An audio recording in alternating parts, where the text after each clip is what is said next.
Hello my family, I am sure you all are doing good. इस channel के through हम youth के problem statement और उनके ग्रे साइड को हाईलाइट करते हैं और कोशिश करते हैं कोई ना कोई सोल्यूशन ऐड ऑन करें।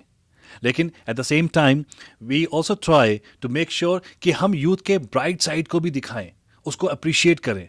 और ऐसा ही एक फ्लोरेसेंट कलर लेके हमारे बीच एक फनकारा आई हैं, एक सूफी सिंगर आई हैं, जो सिर्फ इंडिया में नहीं इंटरनेशनल लेवल पे भी काफ़ी ज़्यादा रिकग्नाइज किया गया है उनको।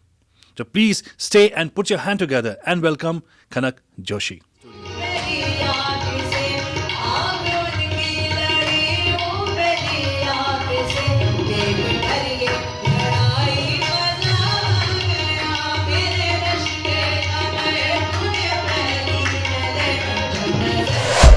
खनक, ये कितने साल का रियाज है? मैंने सिंगिंग शुरू करा था when I was 3 years old.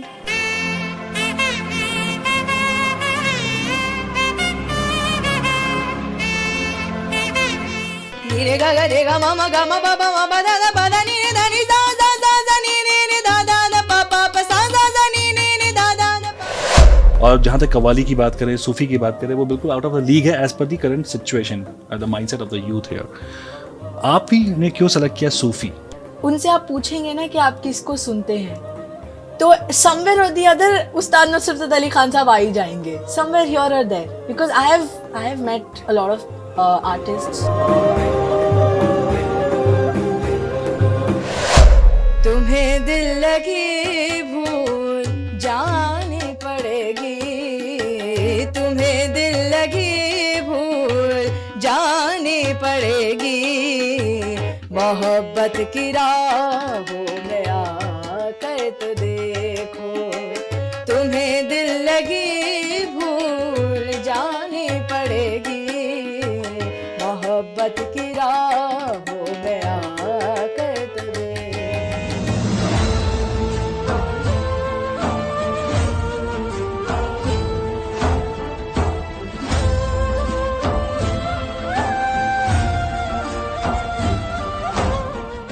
I eat a lot. You eat? Yeah, I'm like a very foodie person. But how do you maintain like your voice and everything? हाँ Because- वही है, मतलब थोड़ा सा sometimes it's like you know how gym people have cheat days.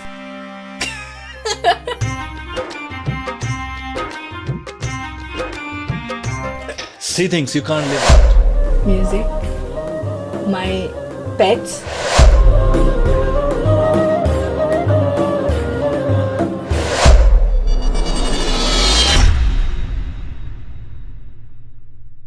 thank you. कनक, कहते हैं कि किसी भी सिंगर की आवाज़ उसकी पहचान होती है, राइट? तो क्यों ना अपनी आप पहचान से रूबरू कराइए और एक गाना से स्टार्ट करते हैं ये conversation. Let's see how to go. Okay. I'll be singing a very popular number written by Hazrat Amir Khusro, Chhap Tilak.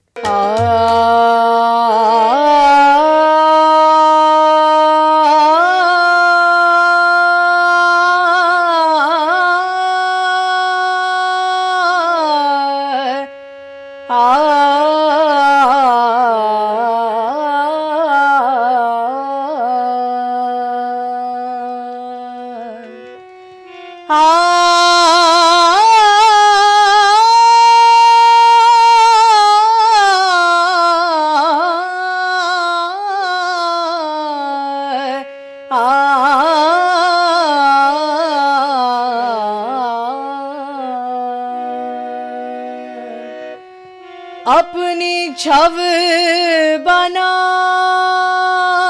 के जो मैं पी के पास गई, छव देखी जब पी हूँ की, सो मैं अपनी भूल गई.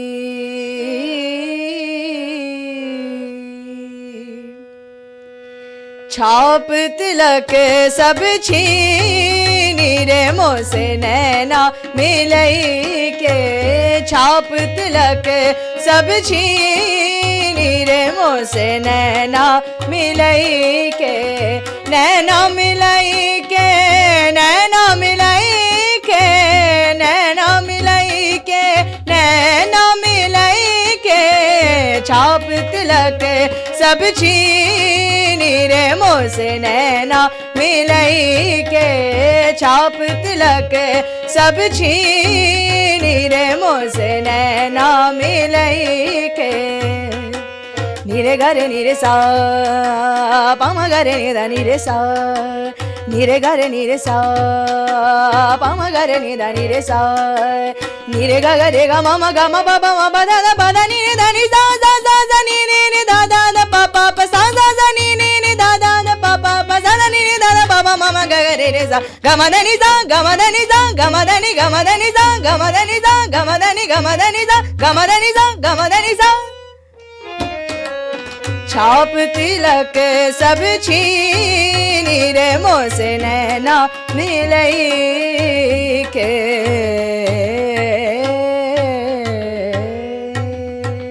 What a start, what a start. Khanak, ये कितने साल का रियाज है? मैंने सिंगिंग शुरू करा था when I was 3 years old, but मैंने हिंदुस्तानी क्लासिकल सीखने से शुरू किया था, and then I moved on to. किस एज में सीखना स्टार्ट किया था? When I was 3. 3 years Yeah, old. yeah. Right. Okay. तो बस तब से ही है रियाज। और आज आपकी एज कितनी है? अभी मैं I'm 16. 16 years. और मैंने अभी नोटिस किया एक चीज कि आपके ना नाम में ही म्यूजिक है, खनक, राइट? तो इसके पीछे क्या स्टोरी है? ये नाम कैसे रखा गया? इसमें पर्पसफुली आपको रखा गया था ये खनक, या फिर जस्ट रैंडमली रखा गया था ये खनक?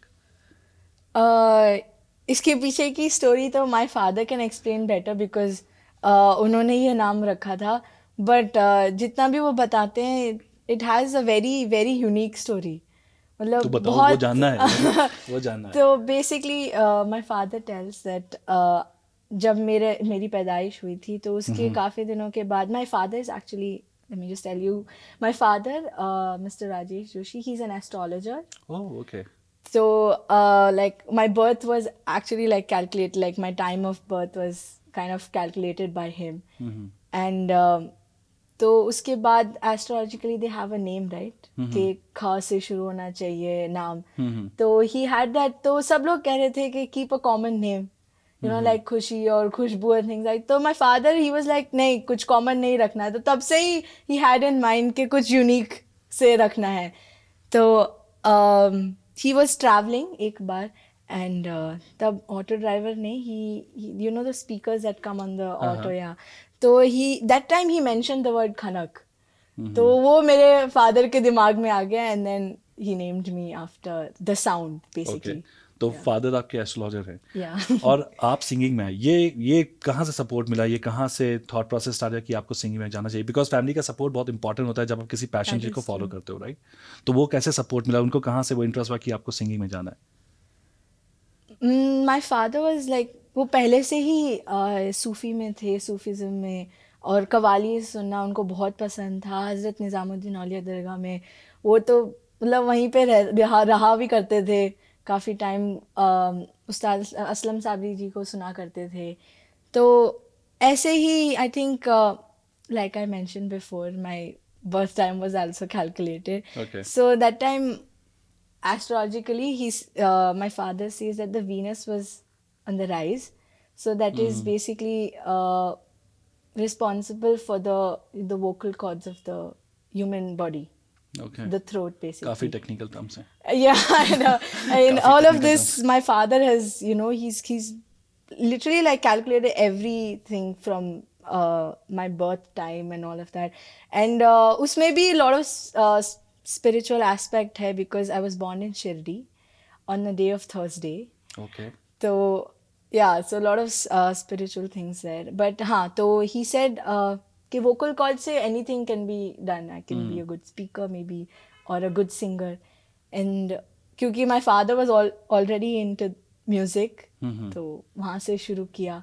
So at the age of 3, harmonium लेकर आए, एंड वहीं से शुरू हुआ. तो आपका इंटरेस्ट था इस पे, या आपका इंटरेस्ट कैसे डेवलप हुआ? चलो ये तो फादर थे आपके जो इस पे म्यूजिक में थे. I have actually been going to concerts with him from the very beginning. तो it's like पहले से ही इंटरेस्ट था, क्योंकि the moment I was born, you know, बस म्यूजिक. और घर में भी हमारे मेरे जो उस्ताद थे, मेरे पहले उस्ताद, तो वो आया करते थे तो वहाँ पे खूब महफिलें जमती थी, मतलब तबला ढोलक और कोरस और कवाल बैठे हैं, तो मतलब वो चलता रहता था. I have pictures of me who sitting in middle of all of these artists and ताली बजा रही हूँ या कुछ करने की कोशिश कर रही हूँ, तो I have pictures of that as well. Okay मैंने एक पिक्चर देखी आपकी, पिक्चर से मुझे याद है, एक पिक्चर देखी थी मैंने आपकी शंकर महादेवन जी के साथ. जी. वो क्या कोलैबोरेशन था? Actually, in I think 2013, I won a contest from Shankar Mahadevan Academy. Oh And then I got a scholarship from his academy to learn from his academy, and 100% scholarship to study in Indus International School. Yeah, so basically from Haridwar, because of this scholarship, we moved to Bangalore. Okay okay. हाँ, तो फिर उसके बाद मुझे काफ़ी सारे opportunities मिले कि मैं शंकर जी के साथ स्टेज शेयर कर सकूं. अच्छा मुझे एक क्वेश्चन आपसे पूछना है कि अगर मैं यूथ की बात करूं, आज जो यूथ है, जो 17-18 साल के बच्चे हैं, वो या तो हिप हॉपर बनना चाहते हैं, वो रैपर बनना चाहते हैं, वो आजकल मैंने हसल में एक आ रहा है, हसल मेनिया करके कुछ आता है, I don't know, I just saw few things there. तो वो जो माइंडसेट है वो सूफ़ी में तो है ही नहीं बिल्कुल, और जहाँ तक कव्वाली की बात करें, सूफ़ी की बात करें, वो बिल्कुल आउट ऑफ द लीग है as per the current situation, the mindset of the youth here. आप ही ने क्यों सेलेक्ट किया सूफ़ी? ठीक है, पापा सूफ़ी सुनते थे, वो ठीक है, लेकिन एज ए यूथ आपके मन में भी होता कि नहीं यार मुझे ये भी गाना चाहिए, मुझे रैपर भी बनना चाहिए, कुछ ऐसा दिमाग में चलता था उस समय? Not exactly, because एक बार I'll just tell you something, that all of these people that you're mentioning, right, the youth, you're saying the rappers and all of that, उनसे आप पूछेंगे ना कि आप किसको सुनते हैं, तो somewhere or the other उस्ताद नुसरत अली खान साहब आ ही जाएंगे, somewhere here or there, because I have met a lot of artists जो other fusions भी कर रहे हैं, जैसे like westernizing सूफी itself. तो कहीं ना कहीं से सूफिज्म आ ही जाता है, like qawwalis specially if I से, कि वो कहेंगे कि हाँ हमने ये कवाली सुनी है, हमको ये कवाली पसंद है, तो इट्स नॉट एग्जैक्टली दैट वो कनेक्टेड नहीं है इस म्यूजिक से, इट्स जस्ट दैट उनको एग्जैक्ट नॉलेज नहीं है about the art of qawwalis और ghazals. That is the only thing. आप उसको एज ए टैलेंट देखते हो उस चीज़ को, जो अभी रैपर्स हैं, जो भी रॉक म्यूज़िक में है, उसको आप किस एंगल से देखते हो? क्योंकि मैंने हमेशा नोटिस किया जो सूफ़ी सिंगर्स होते हैं, और मुझे लगता है कि कहीं ना कहीं वो कनेक्ट होते हैं किसी और चीज़ से, वो बहुत ही अलग चीज़ है. क्योंकि मैंने जब एक गाना है जो मुझे बहुत पसंद है, ख्वाजा मेरे ख्वाजा दिल में समा जा, वो गाना जब भी मैं सुनता हूँ तो लगता है मैं किसी और ट्रांस में चला गया हूँ, लेकिन यहाँ पे ट्रांस का जो मतलब है बच्चों के लिए वो डिफरेंट है. तो आप किस एंगल से देखते हो? लगता है कि ये टैलेंट है कि या फिर वेस्ट ऑफ टाइम है? No, actually, I would say that it is talent, because I think कोई भी art form हो, it does need a lot of effort. और बहुत मेहनत की ज़रूरत होती है. I mean, you can't just expect everybody to rap or to sing those kind of music, right? तो थोड़ा उसके सा लिए भी रहता है. एक चीज़ मैं पूछना चाहूँगा, जैसे मैं थोड़ा लिरिक्स पे बातें करता हूँ, ठीक है, उतना म्यूज़िक का ज्ञान नहीं है मुझे, फिर भी मैं तुमसे पूछूँ, हो सकता है तुम मुझे ज्ञान थोड़ा सा दो, क्योंकि लिरिक्स की जब बात करते हैं, एक लिरिक्स आपके सामने आता है, तो जब कोई प्लेबैक सिंगर उसको गाता है वो अपने उसके एसेंस में गाता है, राइट? वही गाना जब कोई वही रैपर्स गाएंगे वो अलग एसेंस में गाएंगे, और सूफी अलग ढंग से गाते हैं, राइट? तो आप जब किसी लिरिक्स को सेलेक्ट करते हो कि मुझे गाना गाना है, तो वो एसेंस कैसे क्रिएट करते हो सूफी का गाने में? I would say कि क्योंकि because I'm into Hindustani classical as well, तो Sufism में if you have heard ghazals and qawwalis, they're always based on rags, and every rag has a different emotion. तो जैसे कि I'm just giving an example, जैसे राग Bhairavi, so it is said कि भैरवी गाने के बाद कोई और राग अच्छा ही नहीं लगता, because it has that kind of a power. So basically Bhairavi is usually कोई भी महफिल में जब जाते हैं तो they try to end with राग Bhairavi, and on the other hand when you sing राग दरबारी, it has more of like a heavy tone. So more serious lyrics can be sung into that. So the essence which is created, जैसे कोई भी गज़ल हो, उसका exactly उसका emotion समझ के, उसका राग डिसाइड करके उसके बाद तर्ज बनती है, और जब उसके बाद जो तर्ज बनती है उसके हिसाब से डिसाइड होता है कि अच्छा अब ये कवाली के जैसा हो रहा है या गज़ल के जैसा हो रहा है. थोड़ा और डिटेल बताओ, जैसे मैं कंफ्यूज कहाँ पे होता हूँ. Qawwali, ghazal, Sufi, folk songs, so many varieties we have, और मुझे वो समझ में नहीं आता है कि कैसे डिफ्रेंशिएट करते हैं एसेंस को कि ये कवाली है, ये सूफ़ी है. जैसे मैं एक एग्जांपल लेता हूँ, बुल्ला की जाना मैं कौन, अब ये सूफ़ी है या फोक सॉन्ग है? ओके, सो फोक सॉन्ग्स आप उनको बेसिकली रीजनल म्यूजिक कह सकते हैं, हाँ, because correct. Every other region will have their own folk song. जैसे राजस्थानी फोक हो गया, हाँ. या you know other Punjabi folk हो गया, तो they have a different completely. जैसे पंजाबी फोक में आते हैं टप्पे, ता ना ना ना ना ना ना ना ना, ता ना ना ना ना ना ना ना, ता ना ना ना ना ना ना ना. तो that is Punjabi folk. Hmm. तो folk song is basically regional. और कवालीज बेसिकली समा खानी, how do I explain, it's like सामने पीर बैठे हैं, पीर और मुर्शिद बैठे हैं, सेंट्स, यू नो, तो उनकी शान में या अल्लाह की शान में कवालीज हो रही हैं. And ghazal, when you talk about ghazal, ghazal is like, मेरे उस्ताद जी कहते हैं कि गज़ल ऐसा होता है कि जैसे सामने किसी के साथ गुफ्तगू कर रहे हैं. If you see lot of शेर भी जो होते हैं ना, तो वो रिलेट कर पाते हैं. हम लोग कोई भी शेर सुनते हैं तो हम लोग लगता है कि हाँ ये शेर हमसे रिलेट हो रहा है. तो इट इज़ लाइक दैट. मैं एक चैलेंज दूं, एक चैलेंज है मेरे पास कि ऐसा करते हैं कि मुझे देखना है कि आप कोई भी प्लेबैक जो सिंगिंग है, जो भी सॉन्ग है, उसको सेलेक्ट करो, उसमें सूफियाना अंदाज़ा में आप कैसे उसको चेंज कर सकते हो. आप समझ रहे हैं मेरी बात? कोई भी गाना आप सेलेक्ट करो जो आपके अकॉर्डिंग हो, वो होगा प्लेबैक सिंगिंग जो करते हैं, उसको आप सूफियाना रंग में कैसे आप उसको गा सकते हो. कुछ ट्राई किया जाए नया.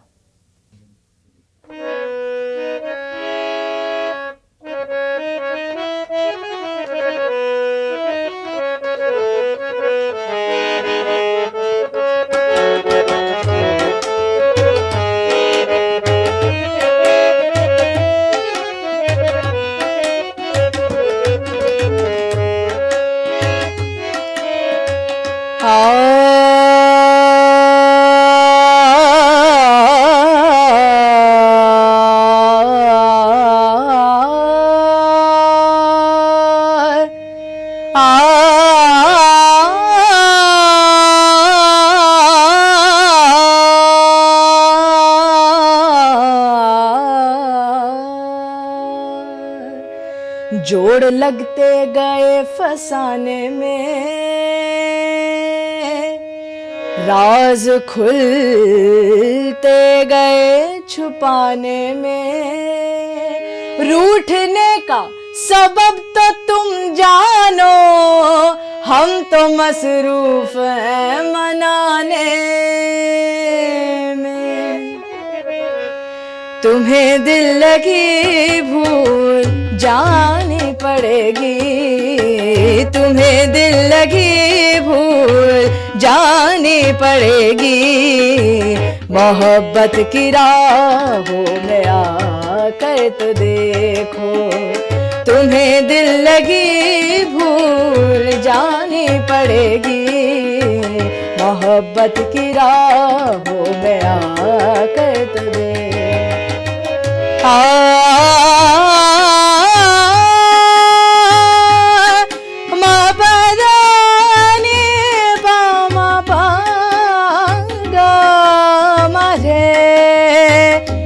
सरदा नि रे सरगा मरे नि रे सा. तुम्हें दिल लगी भूल जानी पड़ेगी. मोहब्बत की राहों में आकर तो देखो. अगर मैं इसे प्लेबैक सिंगिंग की बात करूं, यहाँ पे जो कवाली है, सूफ़ी है और प्लेबैक सिंगिंग है, तो जो सूफ़ी और कवाली के जो ऑडियंस हैं और काफ़ी डिवोटेड हैं, काफ़ी डिफरेंट है, काफ़ी सेलेक्टिव आइवल्स है. यहाँ पे जो प्लेबैक सिंगिंग का है, उनका जो रीच आउट है काफ़ी बड़ा है. कहीं ना कहीं डिसअपॉइंटमेंट होता है कि यार मुझे उतना रीच नहीं मिलता है जो प्लेबैक सिंगर को मिलता है, जितना पॉपुलैरिटी उनको मिलती है, जितना अटेंशन मिलता है व्यूअर से, कहीं ना कहीं वो लगता है कि हाँ कुछ और बेटर होना चाहिए? Actually, not exactly, because जो वो that I would say जैसे playback को 100 ऑडियंस मिल रही है and then this one is only 10, लेकिन वो जो 10 लोग हैं ना सर, उस उनकी the knowledge that they have, because the audience that I perform to, वो लोग सुनते हैं डॉक्टर अलामा इकबाल को, फैज़ अहमद फैज़ को, अहमद फराज को, ऐसे ऐसे शायरों के वो कलाम सुनना पसंद करते हैं. अब I can not expect everybody to understand their shayari, क्योंकि आपने सुना ही होगा मिर्ज़ा गालिब, द पोएट मिर्ज़ा गालिब. अब उन्होंने अपनी पूरी ज़िंदगी में पहले जब उन्होंने लिखना शुरू किया तो he has written plenty of ghazals, plenty of kalams in Farsi. अब पर्शियन कौन समझता है आजकल? कोई सीखता भी नहीं. आई मीन इंडिया में एटलीस्ट, इफ़ यू से इंडिया, पाकिस्तान में भी एटलीस्ट होंगे, काफ़ी होंगे पर्शियन बोलने वाले, समझने वाले एटलीस्ट. बट इंडिया में you can not really expect के every other person will be knowing Persian. तो वो जो ऑडियंस होती है ना, दे हैव अ डिफरेंट, मतलब उनको गाने के लिए, उनके सामने प्रेजेंट करने के लिए मज़ा आता है, अलग मज़ा आता है. I have performed in front of the normal youth as well, जो नहीं समझते. जैसे मैं जश्न रेख्ता में गई थी, जश्न अदब में आई हैव परफॉर्म ट्वाइस. तो वहाँ पे ऑडियंस, नॉर्मल ऑडियंस आती है जो सब, मतलब सब सुनते हैं, कि शायरी के भी दीवाने हैं, कवाली के भी, और प्लेबैक, बिकॉज वो सब आर्टिस्ट्स को बुलाते हैं. बट लेकिन वो जो पर्टिकुलर ऑडियंस है ना, दैट इज़ वेरी यूनिक. तो I want to please them first, क्योंकि वही, not everybody can do it, right? And I want to be that unique, want to do it. मैं इसलिए भी पूछ रहा हूँ क्योंकि आप जैसे इंडिपेंडेंट, आप एक आर्टिस्ट हो, राइट? आप किसी लेबल के साथ अभी तक नहीं जुड़े हुए, शायद ये लेबल के साथ जुड़ चुके हो आप किसी? Not really, right? तो जब आप एक इंडिपेंडेंट आर्टिस्ट हो और अपना कोई वीडियो, अपना कोई गाना अपलोड करते हो यूट्यूब में, राइट?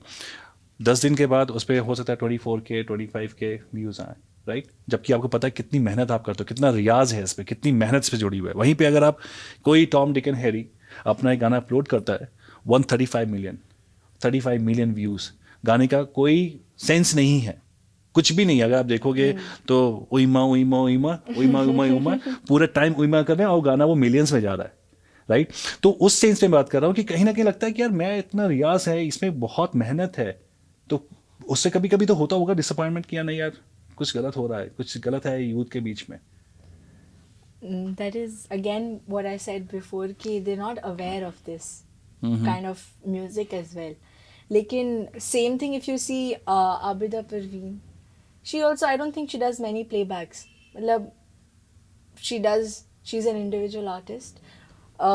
Coke Studio में I think the max she would have gone for playback. She has views. So it's like I'm trying to build myself to be like these artists. Even Ustad Nusrat Fateh Ali Khan Sahab, he was also an individual artist. But I mean, he did playback towards, later in his career. But how he had audience. लेकिन ultimately वो भी playback singing में ही आ गए. मैं what I am talking about here, take an example of Pakistan, right? Pakistan की बात करें, जो सूफी म्यूजिक है, it's a heritage of Pakistan and India, right? लेकिन अभी देखा जाए पाकिस्तान ज़्यादा डोमिनेट करता है सूफी म्यूजिक में, whereas India has gone, like बहुत ही फ्यू नंबर्स हैं जो आप सूफी सिंगर्स जो हैं, राइट? वो एक उनका नाम मैं भूल रहा हूँ, कौर, हर्षदीप कौर, उनको मैंने सुना है जो सूफी गाती हैं, जैसा मुझे लगता है वो सूफी गाती हैं. वही 1-2 गिन के आप हैं, राइट? तो पाकिस्तान में ऐसा क्या हो रहा है जो इंडिया में नहीं होगा आपके अकॉर्डिंग, जब आप देखते हो पाकिस्तान में बहुत सारे सूफी कव्वाली सिंगर्स हैं? I think it's again the language barrier, because India में at some point if you see Urdu को इतनी they haven't given that importance to the language. लेकिन पाकिस्तान में if you see वहाँ पे शायर भी भरे पड़े हैं, और जो ये फ़न को आगे बढ़ाना चाहते हैं, is what I would say. India में it is evolving too fast, I would say. Evolving? Even, or they're getting into a lot of other different types as well. लेकिन फ्यूजन, सूफी फ्यूजन्स बहुत हो रहे हैं if you see.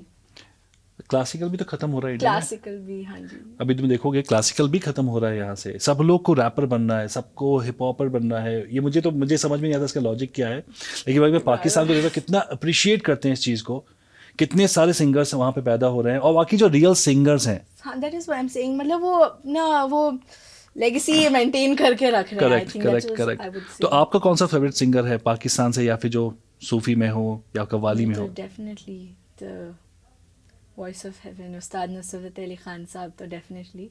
And after him Abida Parveen ji, या उस्ताद राहत फ़तेह अली खान साहब। राहत फ़तेह अली खान भी वो प्लेबैक सिंगिंग में हाँ, ही केम फॉर प्लेबैक। कमर्शियल हो गया पूरा उनका, राइट, पूरा हो गया। तो आपको जो अच्छा लगे नुसरत फ़तेह अली खान साहब का कोई भी गाना आप चाहो तो गुनगुना सकते हो।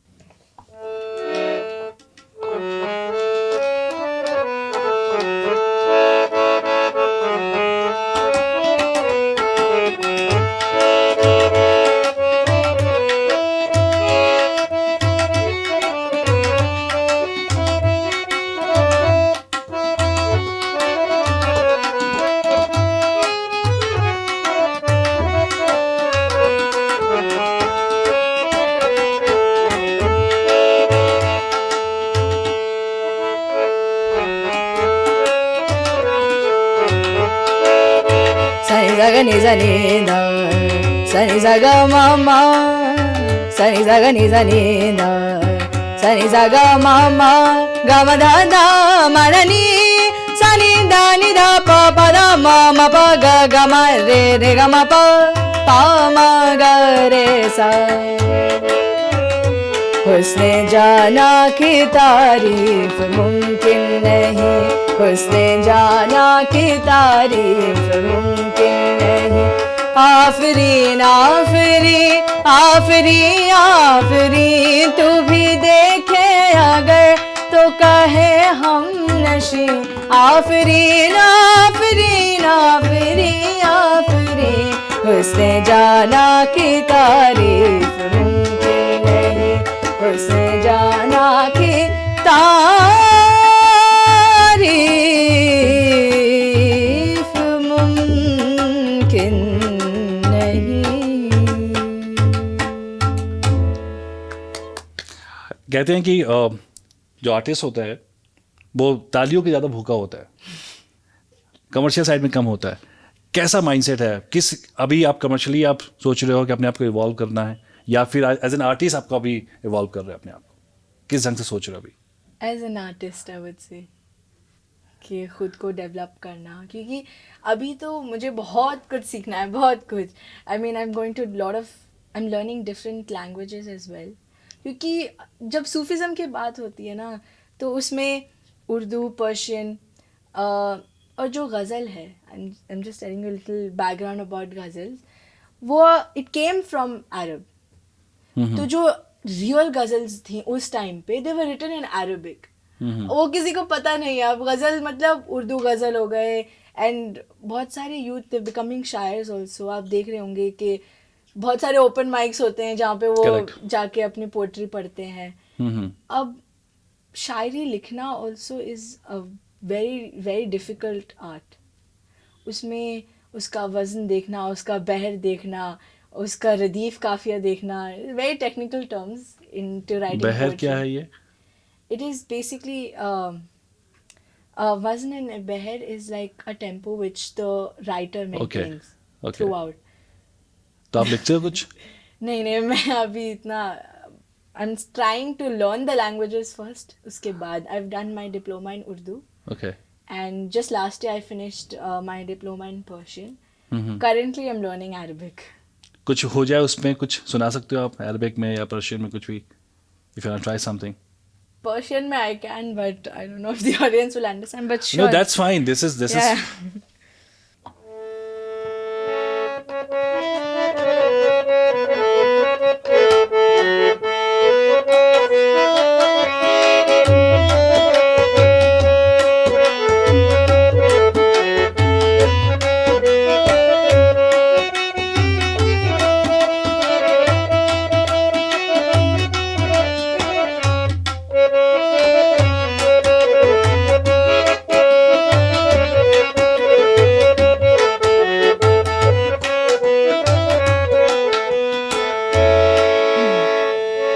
मुश्ताक़ आफ़ताबे जमाले मोहम्मदे मा बंदाए मोहम्मदो आले मोहम्मदे मारा चे हस्त लाफे गुलामी मुस्तफ़ा माँ कंतरी गुलाम बिलाले मोहम्मदे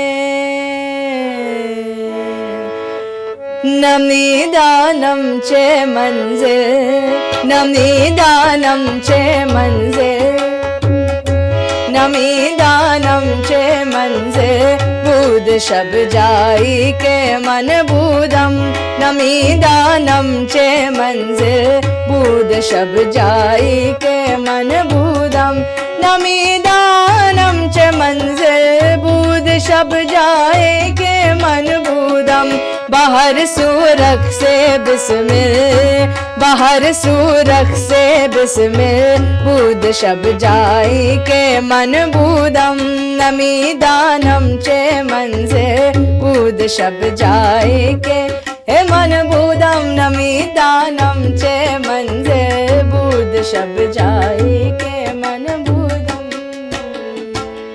समझ में नहीं आया लेकिन बहुत अच्छा लगा। I think that is the language of the वो म्यूजिक। मिठास है Correct. उर्दू फारसी Correct. और अरबिक में। करेक्ट। कोलैबोरेशन के बारे में आप कुछ बातें करते हैं कि किसे किसे क्या कोलैबोरेशन चल रहा है अभी आपका, मतलब अभी जैसे देखा, जैसे आपने बोला कि काफ़ी फ्यूजन चल रहा है, राइट? सूफी और हिंदी उर्दू सब मिक्स करके कुछ नया प्रोड्यूस करने की कोशिश कर रहे हैं, ऐसा कोई कोलैबोरेशन चल रहा है आपका, कुछ बातें चल रही हो? This I've done one before with this Iranian singer. Oh okay. So I was singing the Urdu part of it and he was singing the Persian. तो उसमें बहुत सारी different things and he had a different instrument from Iran, some string instrument. I'm forgetting its name. But हाँ, तो वो collaboration किया एक। तो सोलो में मज़ा आता है या फिर कोलैबोरेशन मज़ा आता है कि बहुत सारे आर्टिस्ट हो और फ्यूजन चल रहा हो?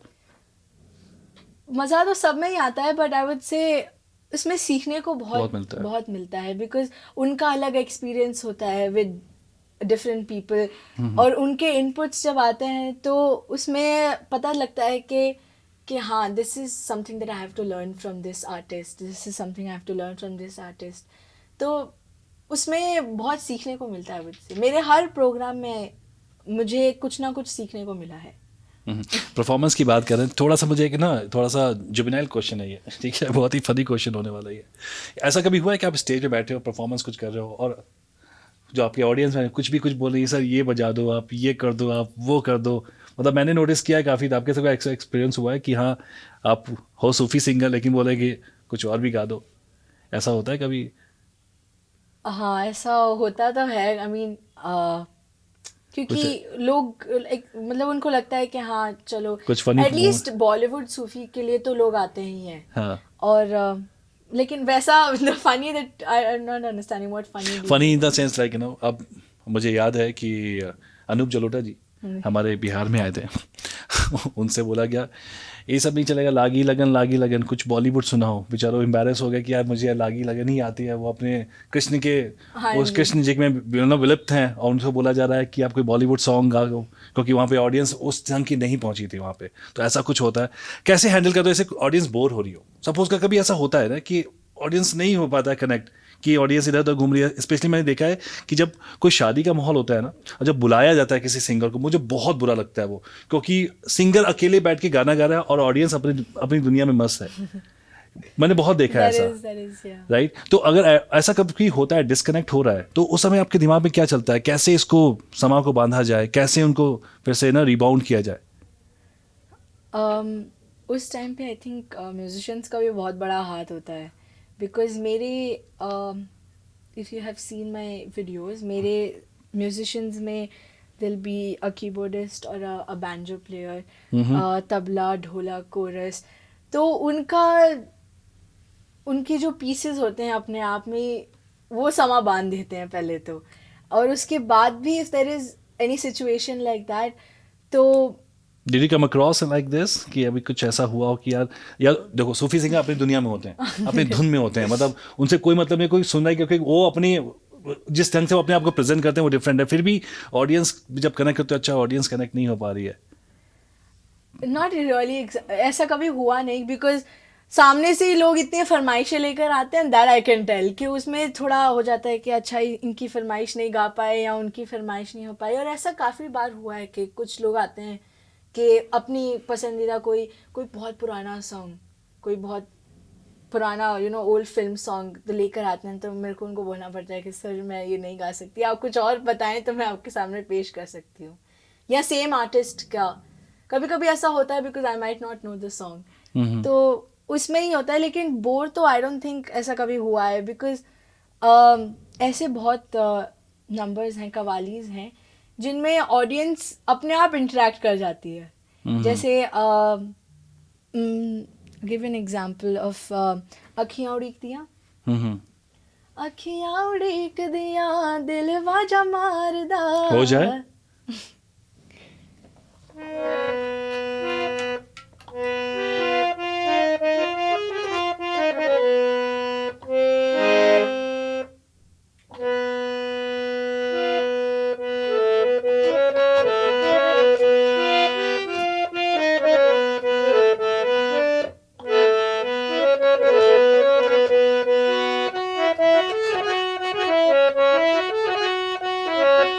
अखियां उड़ीक दिया दिल वाजा मारदा, आजा परदेसिया वासाई प्यार दा, आजा तेनू अखियां उड़ीक दिया, आजा सजना तेनू अखियां उड़ीक दिया, अखियां उड़ीक दिया दिल वाजा मारदा, अखियां उड़ीक दिया दिल वाजा मारदा, आजा परदेसिया वास्ता ही प्यार दा, आजा तेनू अखियां उड़ीक दिया, आजा सजना वे तेनू अखियां. नित खैर मंगा सोहणिया मैं तेरी दुआ ना कोई होर मंगदी, नित खैर मंगा सोहणिया मैं तेरी दुआ ना कोई होर मंगदी, तेरे पैरां च अखीर होवे मेरी, तेरे पैरां च अखीर होवे मेरी, दुआ ना कोई होर मंगदी, ओ नित खैर मंगा मैं तेरी खैर मंगा, हो नित खैर मंगा सोहणिया मैं तेरी दुआ ना कोई होर मंगदी.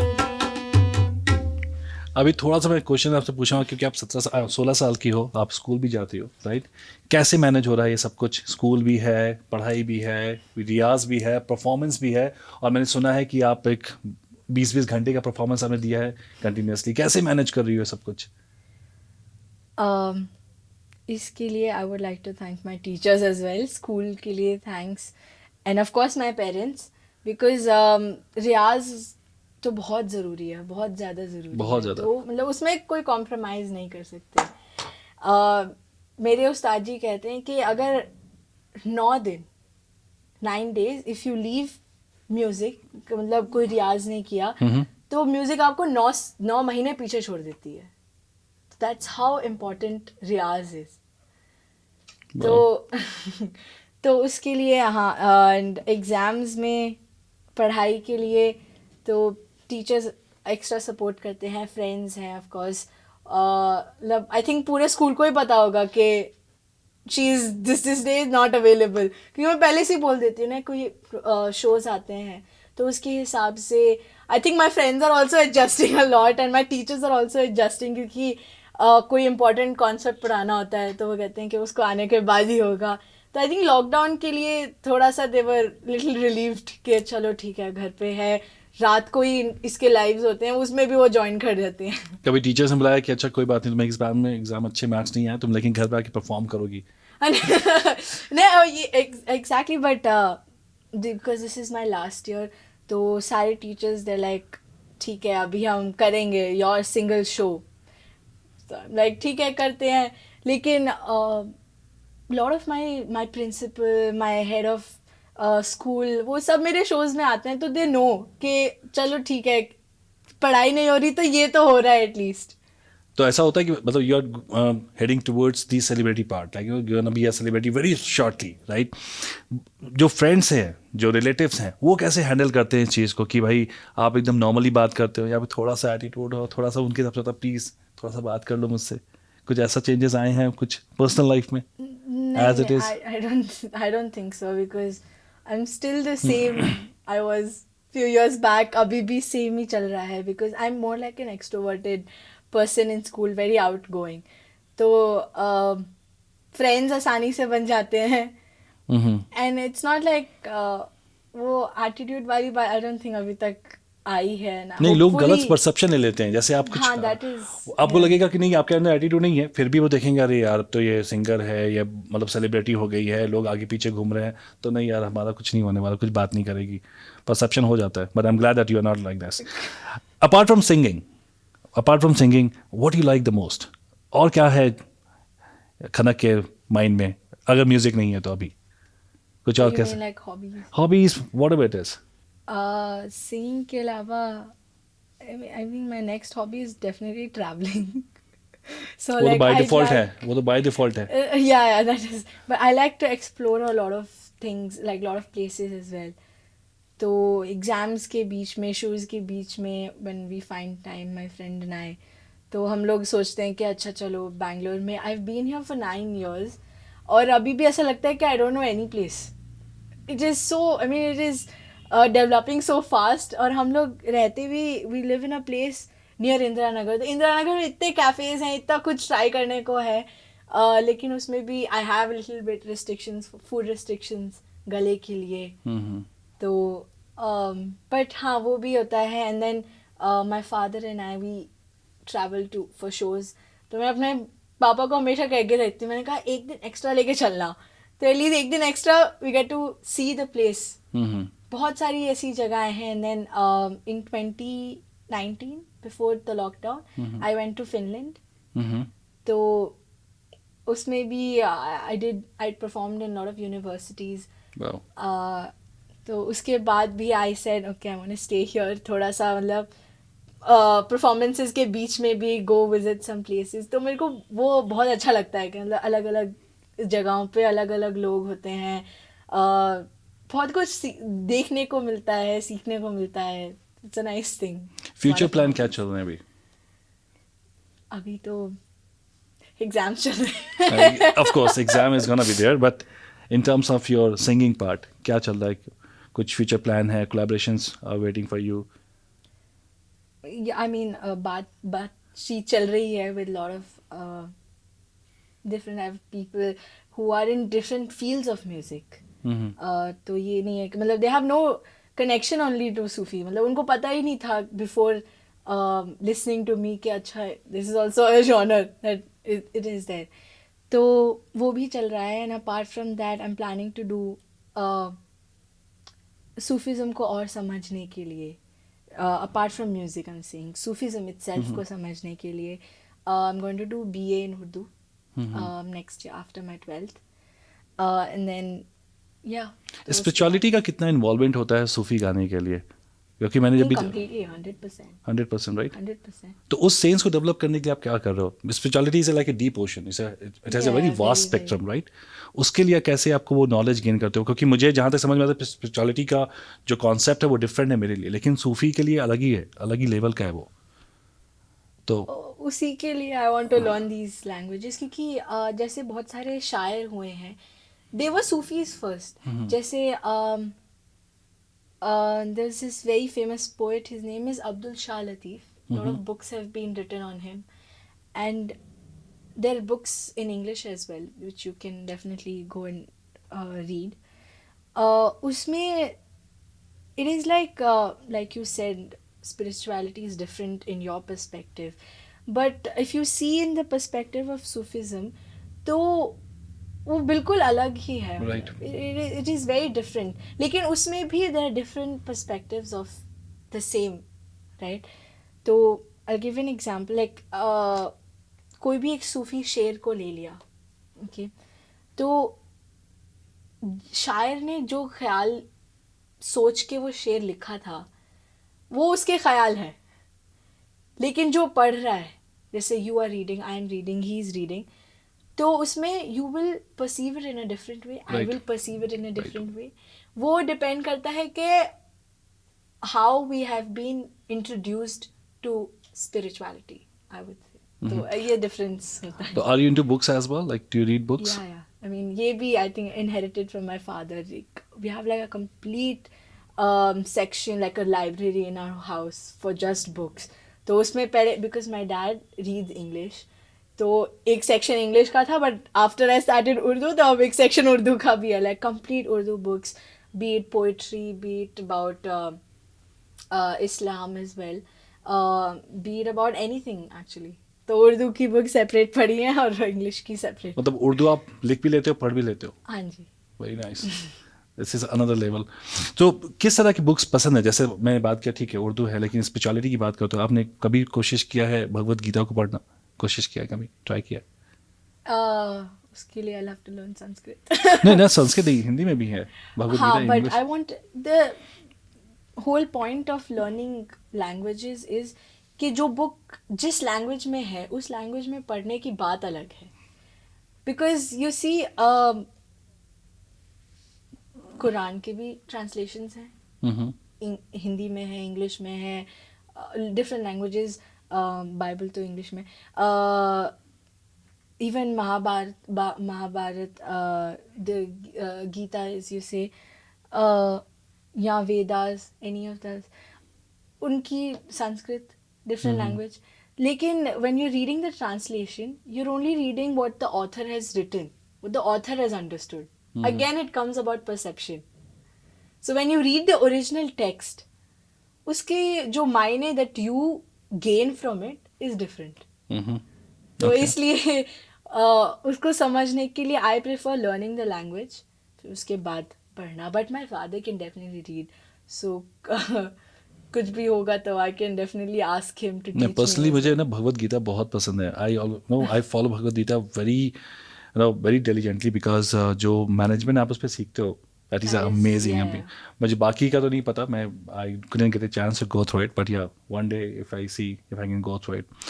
Before we jump into the rapid fire round with you, एक क्वेश्चन है मेरे पास कि अगर मौका मिले, अगर if you have a wish कि ये गाना मेरी वॉइस में हो, ओरिजिनल वॉइस में मैं गाऊँ इसको, ऐसा कुछ है wish?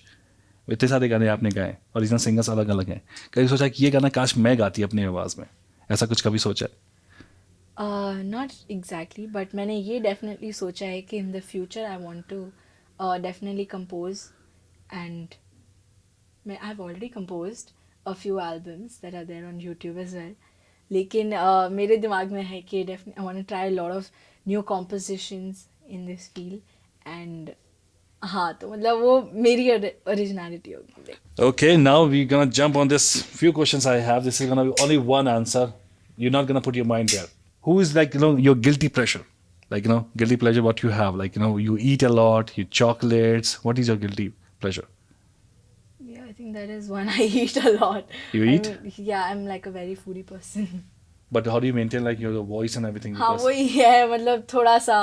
Sometimes it's like, how gym people have cheat days. 3 things you can't live without. Music, my pets, and my family. Which one you have? I have 2 birds, one parrot and like a cockatiel. Okay, the last question. What is your prized possession? Kanak, thank you so much for coming here. It's a lovely talking to you. See, I'm gonna be very honest with you. बहुत ज़्यादा knowledge नहीं है singing के बारे में. मैं जो singing मैं करता हूँ, देखता हूँ, उतना ही, लेकिन आज थोड़ा सा डिफरेंट लर्निंग हुई. सो आई एम श्योर जो भी व्यूअर्स में देखेंगे, अगर किसी को इंटरेस्ट है तो definitely they will try to learn more about Sufi and all. थोड़ा सा I have a small gesture for you. I have taken a picture.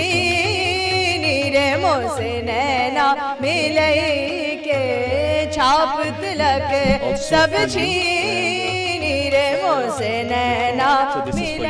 So guys, it was a conversation with खनक जोशी. आज मैं बहुत खुश हूँ खनक से मिलने के बाद, क्योंकि खनक से सिर्फ संगीत के बारे में ही सीखा है, लाइफस्टाइल के बारे में बहुत कुछ सीखा मैंने. मैं हमेशा कोशिश करता हूँ कि जो यूथ है उनका ग्रे साइड को दिखाना, समझाना लोगों को कि hookups, dating site, one night stand में ही दुनिया नहीं है, दुनिया इससे आगे भी है.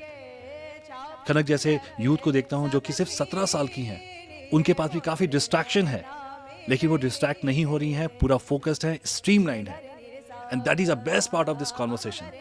सो thank you so much Khanak, thank you so much for coming here and now make this happen. तब तक के लिए बड़ों को नमस्कार.